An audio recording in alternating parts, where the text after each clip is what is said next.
Hi, my lovely people.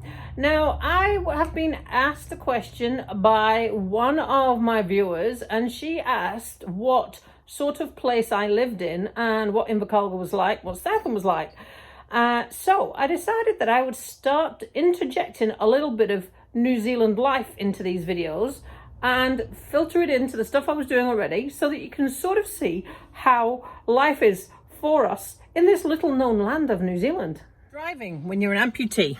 Now, I have an automatic, so I am not affected by driving because I don't need my left leg to drive.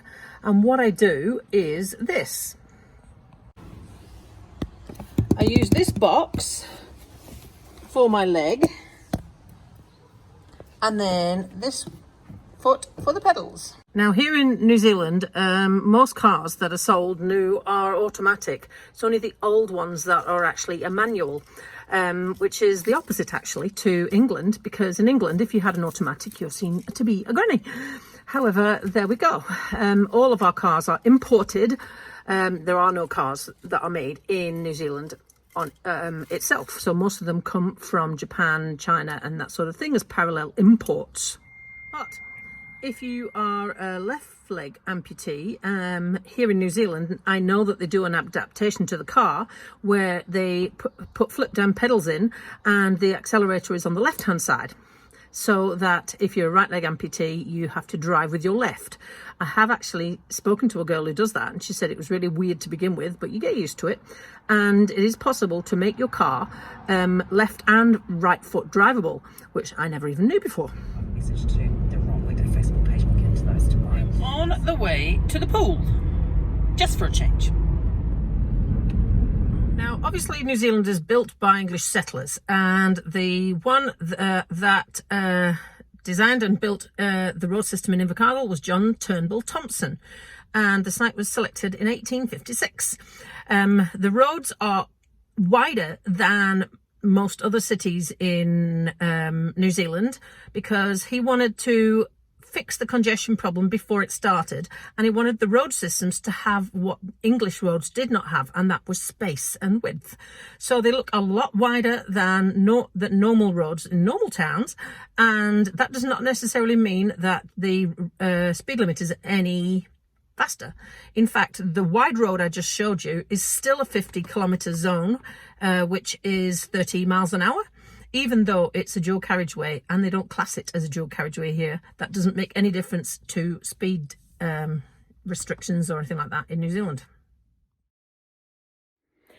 Now, let's flip it around a moment. For all those of you that aren't English that are watching this, what are roads like in England? Well, this is the thing that was really big difference for me, especially here in Southland.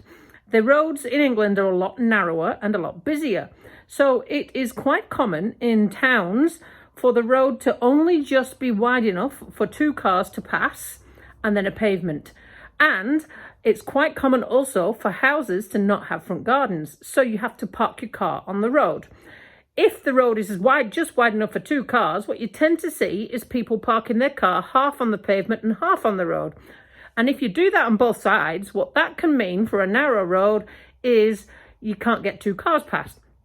So one car has to sit at the end of the street and wait for the one that's coming along to come along. Or you have this little fight and a bit of a, you stand off in the middle, or you have to dart into a gap where there's not a car parked. It's all really different.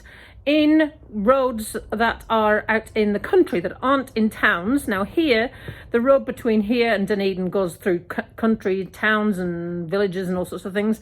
And the road stays the same width pretty much. But in England, the country roads are way narrower.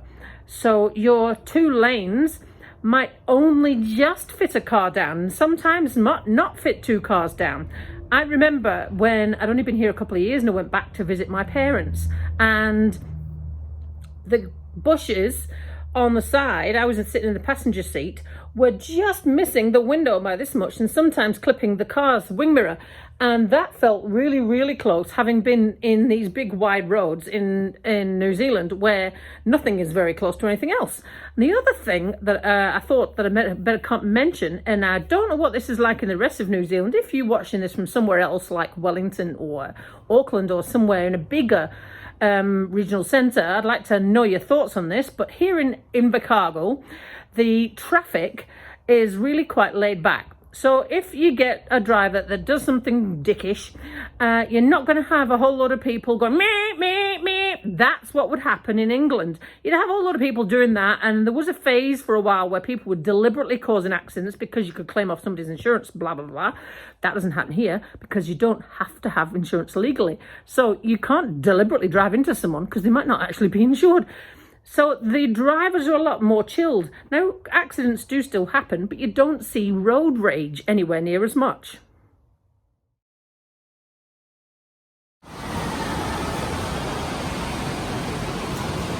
That is Splash Palace, our aquatic centre here in Southland. Now, I know for a fact that the facilities for swimming here are better than England. Now, I'm only comparing the Dunedin and Invercargill to places I've been in England, and Dunedin's bigger. Haven't been to any of the other towns, but just based on the aquatic centre here in Southland, we've got a 50-metre pool. Now, it's rarely open to that width, but it's usually divided into two, like I said before. And as you can see in the picture, at one end there's lanes and diving boards, and at the other, and it's the deep end, and the tallest diving board is 3 metres. And at the other end, they usually have kids' games, and they have an inflatable today, and then another few lanes. And then out of the shot, you can't see it, there's a wave pool.